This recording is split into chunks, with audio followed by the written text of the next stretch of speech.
Sabe, no mundo da medicina de emergência, tem um protocolo onde a ordem das coisas pode ser literalmente a diferença entre viver e morrer. É tipo um roteiro para lidar com o caos, sabe? E hoje a gente vai mergulhar na história e na lógica do XABCDE do trauma. Um sistema que, olha só, foi reescrito com base no que acontece na vida real. Tudo para salvar mais vidas. E olha, tudo começa com uma pergunta, que é a mais básica de todas, né? Numa emergência, num trauma grave, o que mata primeiro? A resposta para essa pergunta é o que guia tudo. É a bússola para cada decisão, cada movimento, cada segundo do atendimento. Esse conceito aqui é a alma da coisa toda, do atendimento ao trauma, o tal do período de ouro. E não é tipo, uma hora certinha no relógio. Pensa mais como uma janela de oportunidade que se abre assim que a lesão acontece. Para alguns, essa janela é curtíssima, questão de minutos. Para outros, dura um bocadinho mais. Mas o recado é um só, e é bem claro. A corrida contra o tempo, ela não perdoa. E por décadas, a resposta para aquela pergunta, o que mata primeiro, era sempre a mesma. Seguiam o roteiro, um mnemônico, A, B, C, D, E. Era um sistema, bem elegante até, ensinado no mundo todo para colocar um pouco de ordem e prioridade no meio daquele caos que é uma emergência. Só que, a medicina não para, ela está sempre evoluindo. E aí, quando começaram a analisar os dados de milhares e milhares de casos reais, perceberam uma coisa. Tinha uma falha crítica nesse sistema clássico, uma falha que, infelizmente, estava custando vidas. Vamos dar uma olhada no que esses dados mostraram? E o que os dados mostravam era bem preocupante.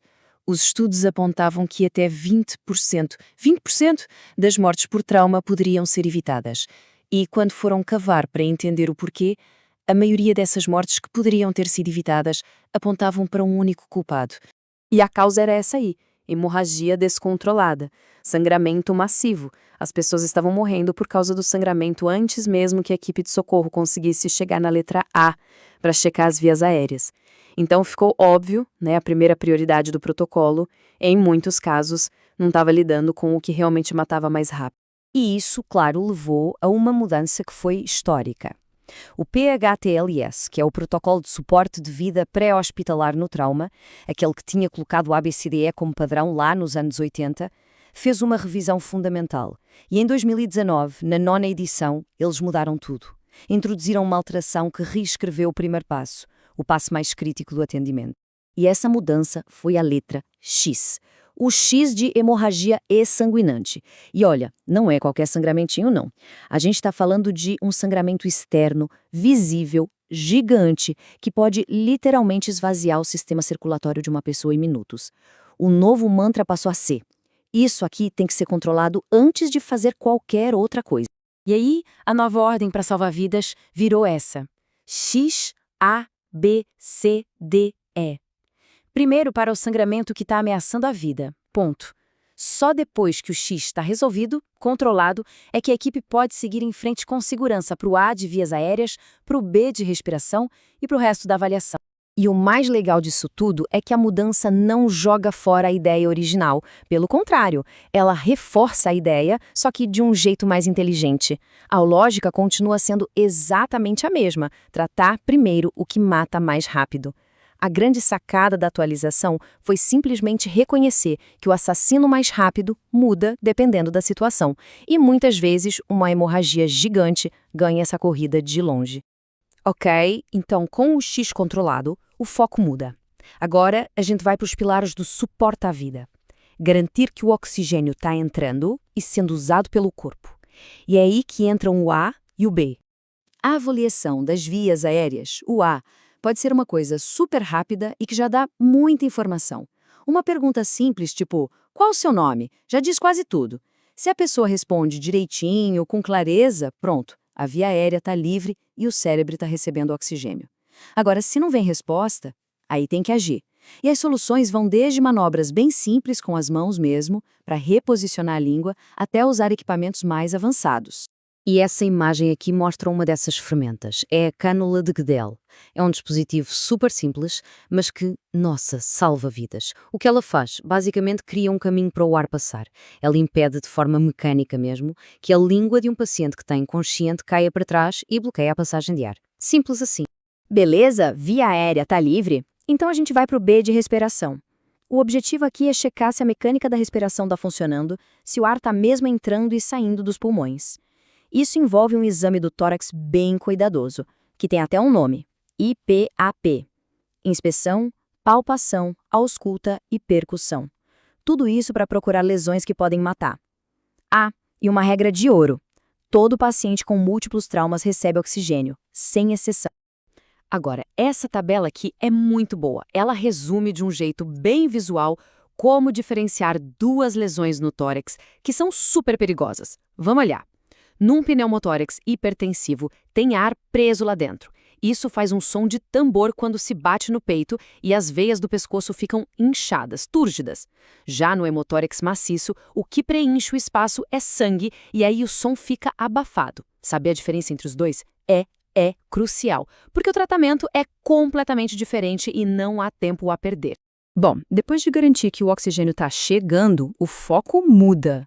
Agora a gente olha para o sistema que leva esse oxigênio para todo lado, a circulação, que é tipo o motor do corpo, e também para o sistema que comanda tudo, o cérebro, que é o nosso computador central. Chegamos no C de circulação. Aqui, a prioridade número 1 é parar qualquer outro sangramento que não era aquele gravíssimo do X. A equipe vai procurar por sinais de choque, pulso fraco, pele pálida e já prepara 2 acessos na veia com agulhas calibrosas. E, ao mesmo tempo, a cabeça já está pensando nos 4 grandes lugares onde pode ter sangramento interno escondido: tórax, abdômen, pelve e ossos longos. É onde o sangue pode se acumular em volumes perigosos. E aqui tem outra mudança fundamental na prática. Olha que interessante. Aquela ideia antiga de, inundar o paciente com soro, isso já era. Foi abandonada. A recomendação hoje é dar no máximo 1 litro, 1000 ml, de soro aquecido. E o objetivo é manter uma coisa chamada hipotensão permissiva. O que é isso? É deixar a pressão arterial um pouquinho mais baixa de propósito. O suficiente para manter os órgãos funcionando, claro, mas não tão alta a ponto de empurrar os coágulos que o corpo está tentando formar e aí piorar o sangramento. Faz todo sentido, né? Tá, mas e se não der para pegar uma veia normal num paciente que está em choque? O que acontece? Bom, essa imagem mostra a solução. É o acesso intraósseo. É uma técnica super rápida para injetar líquidos e medicamentos direto na medula óssea. Pensa no osso como um caminho que não fecha, que não colapsa, direto para a circulação principal. É um plano B fantástico. Ok, circulação estabilizada, a gente avança para o D, de disability, para avaliação neurológica. O objetivo aqui é bem direto, ter uma foto rápida de como está o cérebro, criar um ponto de referência e ver se tem algum sinal de lesão cerebral grave acontecendo. E a ferramenta padrão para fazer isso é a escala de Coma de Glasgow. Como dá para ver aí na imagem, ela dá pontos para 3 coisas: abertura dos olhos, resposta verbal e resposta motora. Isso dá um número, uma pontuação objetiva, e esse número é fundamental, tanto para comunicar o nível de consciência para outras equipes, quanto para acompanhar se o paciente está melhorando ou piorando. E, finalmente, a gente chega no último passo dessa primeira avaliação, a avaliação primária. É o passo que está ali para garantir que nada, absolutamente nada, passou batido. Chegamos no E de exposição. E isso quer dizer exatamente o que parece: despir o paciente por completo. Mas por quê? Simples. Porque uma lesão que pode matar pode estar escondida debaixo da roupa. Isso significa que tem que rolar o paciente com todo o cuidado, em bloco, para olhar as costas também. Só que isso cria um problema gigante, um inimigo silencioso e muito perigoso: a hipotermia. Alguém que sofreu um trauma perde calor muito, muito rápido. Por isso, assim que o exame termina, é essencial, é vital cobrir a pessoa com mantas térmicas para evitar que isso aconteça. E essa citação aqui, ela fecha a ideia de um jeito bem forte. O XADCDE não é um cardápio de onde se pode escolher o que fazer. É uma sequência lógica que foi criada com base em dados, em experiência real. Pular uma etapa é ignorar toda a lógica do o que mata primeiro.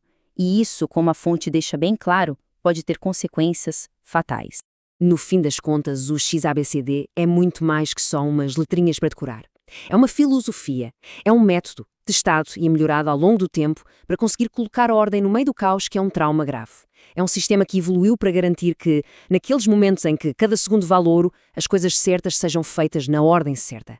E essa ordem, que agora é mais inteligente, simplesmente salva vidas.